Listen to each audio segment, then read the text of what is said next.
Hi there, I'm Simone, Marketing Executive of Strategic Pay. I'm excited to introduce two fantastic guest speakers here today. First up, we have Christina Leung, Principal Economist of NZIER. Christina, would you like to introduce yourself in a bit more detail and what you do with NZIER? I'm a Principal Economist at NZIER and I head up Membership Services, where I lead the forecasting of the macroeconomic environment for the New Zealand economy, and also looking at the quarterly survey of business opinion as well. Now that's a comprehensive survey and also the second longest running in the world, looking across the key sectors of the economy in terms of what's going on for confidence, what businesses are doing in terms of hiring and investment. So how is the New Zealand economy performing, particularly compared to previous years and internationally? We are seeing signs of economic growth slowing, with activity indicators suggesting that annual GDP growth could slow to around 2% this year. Now, businesses are reporting an easing in demand, particularly in areas such as construction, where activity has been high in recent years, but there are signs of flattening off. Households are looking to be more cautious when it comes to discretionary spending.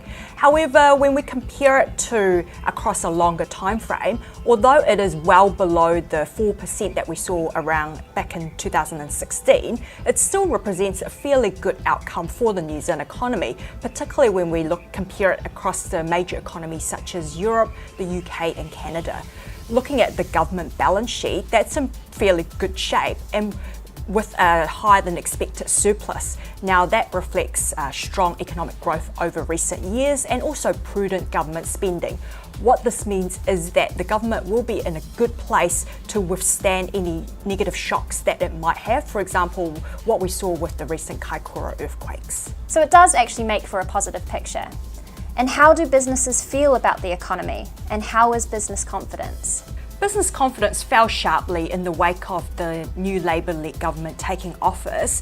Whilst there was some rebound towards this final quarter of last year, this has proved short-lived, and what we saw in the March quarter was another decline in business confidence.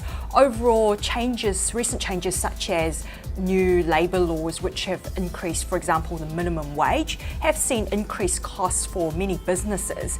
Looking across the sectors, the manufacturing and retail sectors are particularly pessimistic, and given that a large proportion of their workforce are low wage, it does appear to have the increase in the minimum wage does appear to have a greater impact on them, and they are indicating that it's been difficult to pass these costs on to customers in the form of higher prices.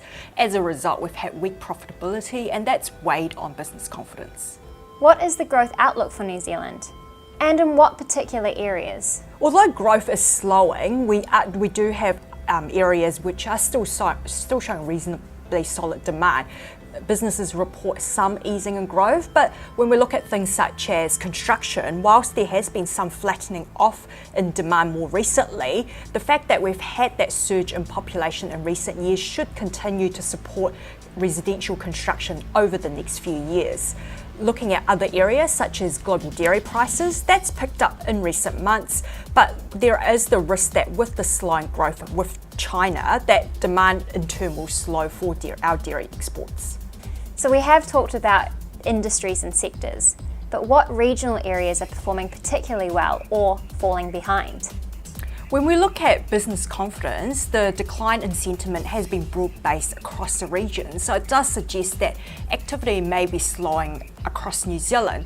However, housing market activity does provide a good indicator of what's going on with consumer confidence, and when we look at that, it shows that Wellington, for example, is performing relatively better in contrast to, say, Auckland and Canterbury, where activity has been declining. What is the impact of the labour market and immigration on wage growth?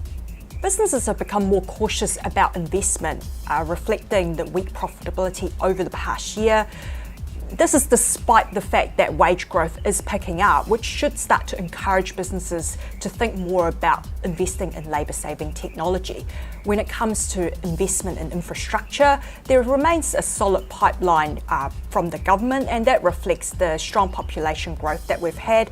The more recent announcement of the Construction Accord aims to have a more transparent pipeline for government infrastructure investment over the coming years. Where is investment being made into the economy? There is still a lot of uncertainty, particularly for businesses, and this is weighing on growth and leading to that slowing in growth. However, with the government due to announce which of the recommendations from the tax working group it will take, that should remove some of that uncertainty there.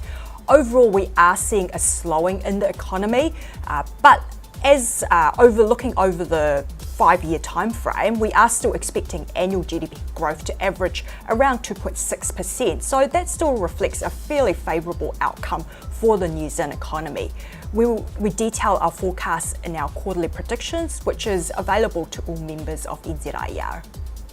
Thanks very much for listening to this. Unfortunately, I can't be here at the presentation today, but if you do have any further questions, do feel free to contact me at christina.leung@nzier.org.nz.